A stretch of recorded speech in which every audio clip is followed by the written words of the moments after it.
ଜୟ ଜଗନ୍ନାଥ ସାଙ୍ଗମାନେ ଆଜି ବି ମୁଁ ମୁରୁଜ ପକେଇବାକୁ ଟ୍ରାଏ କରିଛି ସବୁଦିନ ଭଳିଆ ସୁନ୍ଦର ମୁରୁଜଟେ କରିବା ଲାଗି ଚିତାଟେ କରିବା ଲାଗି କିନ୍ତୁ ଆଜି ବି ମୁଁ ସେମିତି ଏତେ ଭଲ ହେଇପାରୁନି କିନ୍ତୁ ମୁଁ ଡେଲି ଟ୍ରାଏ କରୁଛି ମୁରୁଜଟା ମୋର ସୁନ୍ଦର ହଉ ବୋଲି ସେମିତି ଆଗେ କାଳରେ ସମସ୍ତଙ୍କ ଦୁଆରେ ଆଗେ ମୁରୁଜ ପଡ଼ୁଥିଲା ଝୋଟି ଚିତା ପଡ଼ୁଥିଲା ଆଜିକାଲି ତ ବ୍ୟସ୍ତବହୁଳ ଜୀବନ କେହି ସମୟ ବି ହୁଏନି କିଏ ପକାଏ କିଏ ପକାଏନି କିନ୍ତୁ ମୁଁ ଟ୍ରାଏ କରେ ଡେଲି ପକେଇବା ଲାଗି ଆଉ ଡେଲି ବି ଟ୍ରାଏ କରେ ବହୁତ ସୁନ୍ଦର ବି ହଉ ବୋଲି କିନ୍ତୁ ଏଇଭଳିଆ ହେଇଯାଉଛି ପକଉ ପକଉ କାଲି ବି ପକେଇବି ଏଇଭଳିଆ ହିଁ ତାଠୁ ବେଟର କରିବା ଲାଗି ଆଉ ବର୍ଷା ଦିନକୁ ଫୁଲ ଏତେ ଫୁଟୁନି ଅଳ୍ପ ଫୁଲ ଫୁଟୁଛି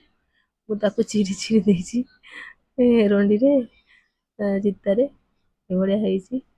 ଆଉ ମୋ ମୁରୁଜ ଚିତାଟି ଦେଖିବେ ଯଦି ଭଲ ଲାଗିଲା ତାକୁ କମେଣ୍ଟ ଦେବେ ଆଉ କହିବେ ଥ୍ୟାଙ୍କ ୟୁ ଫ୍ରେଣ୍ଡସ୍।